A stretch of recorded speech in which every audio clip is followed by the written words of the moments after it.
सोरेन परिवार को, झारखंड मुक्ति मोर्चा को 2009 में ही सूर्या हांसदा की तरफ से एक श्राप मिला था।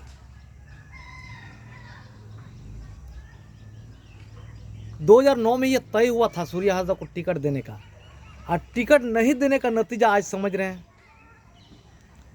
जिस प्रकार से हेमंत सोरेन के बदले अगर दुर्गा सोरेन होता तो शायद झारखंड बच सकता था, लेकिन बाप और बेटा मिलकर के जो काम किया है, कोयला घोटाला, पत्थर घोटाला, बालू घोटाला, जमीन घोटाला, आप समझ सकते हैं। निशिकांत दुबे भी ये कहा था कि भाग हेमंत भाग, रिमोट कंट्रोल ईडी के पास।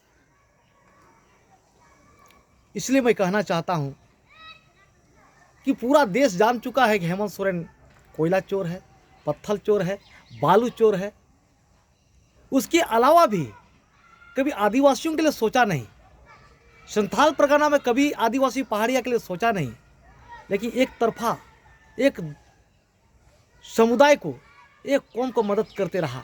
आप समझ सकते हैं 2016 में विधायक रहते हुए सिदो कान्हू का मूर्ति तोड़वा दिया, कोई एक्शन नहीं लिया इसने। इसके बाद 2020 में मुख्यमंत्री काल में उसका वंशज रमेश मुर्मू का हत्या हो गया, उस पर भी कोई एक्शन नहीं लिया।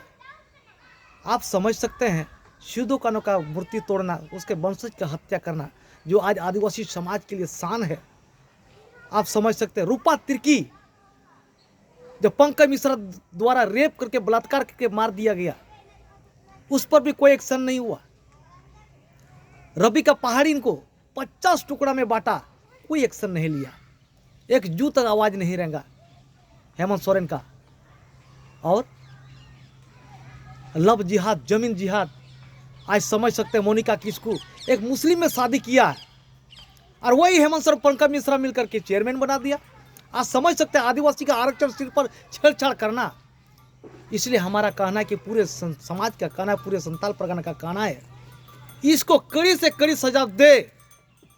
कि सिदो कान्हू का आत्मा भी कह रहा होगा, रूपा तिर्की का आत्मा भी कह रहा होगा कि सभी समय पर इसको सजा हो, और जेल तो क्या, इसको फांसी का सजा मिलना चाहिए। इसलिए हम ज़्यादा ना